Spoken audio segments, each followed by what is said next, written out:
طالب علم امام بن گئے۔ بہت دنوں کا ذکر ہے، مسجد نبوی کے صحن میں ایک بزرگ اپنے شاگردوں کو حدیث شریف پڑھا رہے تھے۔ حدیث شریف اس وقت آپ صلی اللہ علیہ وسلم مکہ شریف میں تھے، مسجد نبوی میں آئے تھے۔ یہ بزرگ اپنے زمانے کے مانے ہوئے عالم تھے، دور دور سے لوگ ان سے حدیث شریف پڑھنے اور سیکھنے کے لیے آتے تھے۔ سب شاگرد خوب غور سے استاد صاحب کی باتیں سن رہے تھے کہ ایک غریب لڑکا مسجد میں داخل ہوا۔ اس کا لباس معمولی تھا اور نہ اس کے پاس تختی تھی اور نہ قلم اور دوات ہوتی تھی۔ چہرے سے شرافت ظاہر ہو رہی تھی۔ اس لڑکے نے مسجد میں داخل ہو کے چپ چاپ ان لڑکوں کے پاس بیٹھ گیا جو حدیث کا سبق پڑھ رہے تھے۔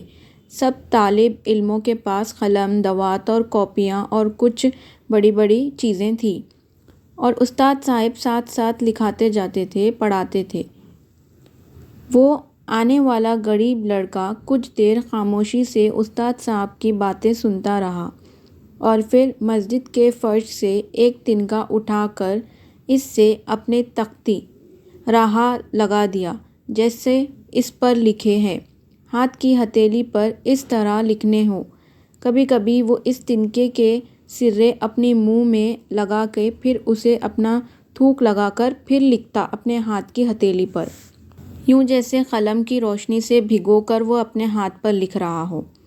جب لڑکے کو چھٹی مل گئی اور وہ اپنے اپنے گھر جانے لگے تو استاد نادر صاحب لڑکے کو اپنے پاس بلائے اور کہا، بیٹا، جب ہم محمد رسول صلی اللہ علیہ وسلم کے گھروں میں غریبوں کو سب کو حدیث شریف پڑھا رہے تھے تو تم بار بار تنکا منہ میں لے کر اسے تھوک میں ڈبو کر اپنے ہتھیلی پر لکھتے جا رہے تھے، یہ تو بڑی غلط بات ہے۔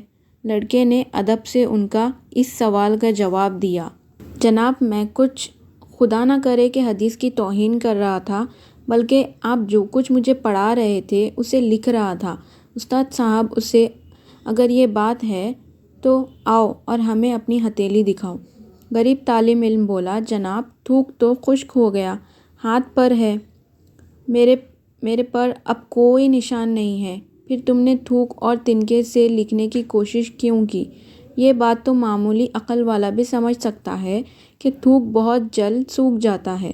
استاد صاحب نے کہا، لیکن جناب، میں ایسا اس لیے کر رہا تھا کہ مجھے وہ پورا سبق یاد ہو جائے جو جناب آپ پڑھا رہے تھے، اور خدا کے فضل سے مجھے وہ ساری باتیں یاد ہو بھی گئی۔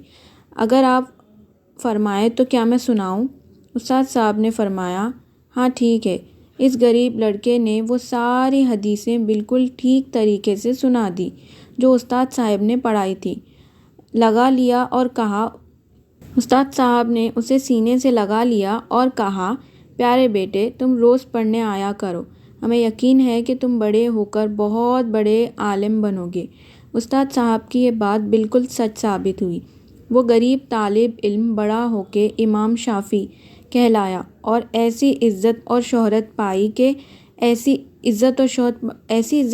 کہ خاص لوگوں کو ہی ان سے ملنے کا موقع ملتا رہا۔ بے شک